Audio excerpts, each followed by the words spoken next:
Right, so I'm going to just have a quick run through of how to do that a hip thrust exercise combined with a lat pull down. Just try and it helps to get that whole posterior oblique sling firing up. This one's quite a nice one to do in pregnancy because you can use this ball to avoid yourself having to lie flat. But this also can be done as a kind of a regular bridge as well. If you're comfortable lying flat, please obviously if you get any dizziness or if you're very heavily pregnant, not the right one for you. We don't really want you flying flat for long periods of time. But if you're not pregnant, or if you're pregnant but you can actually tolerate short periods of lying on your back, then you could also think about doing this as a bridge if it feels more comfortable. So as you can see here, I've got the door anchor set up. So I've got my lightweight band coming down towards me, and what I'm going to be doing with my arms here is a row. So I'm rowing the elbows back towards the side of my body and then allowing the arms to come back. So we're going to start with the kind of easier variation, which is where we're going to thrust the hips up. Now, if you're having any trouble accessing your glute to be able to push the hips up, if you bring your feet a little bit closer towards your bum, you're going to find it a bit easier. So press those hips up so they're coming up towards the sky. You want to feel the activation here on both sides, basically through your bum on both sides. And then once you're there, you're maintaining that by keeping the bum squeezed, and then you're doing some rows.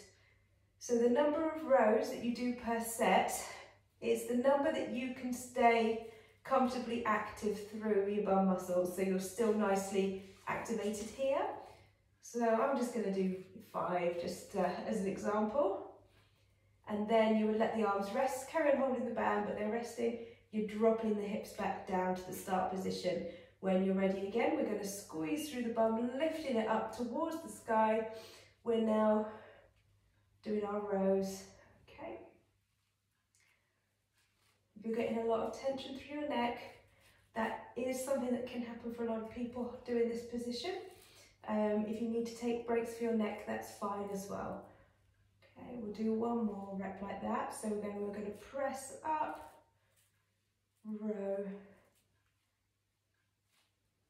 3, 4, 5. Now, from here, or if you, then we're going to then move into some where we're actually moving through.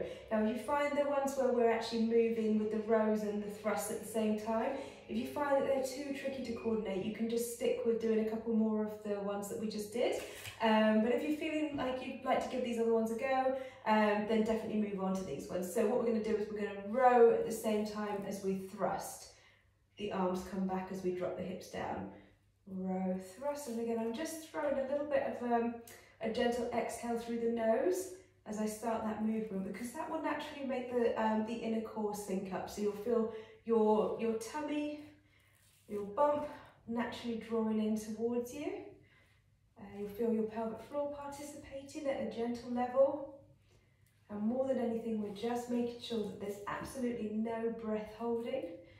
And so in this way, we're getting so many different areas of the body working together, which is the way that muscles are supposed to work.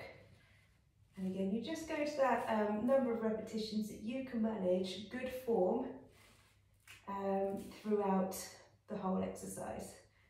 Okay, and that is how it's done.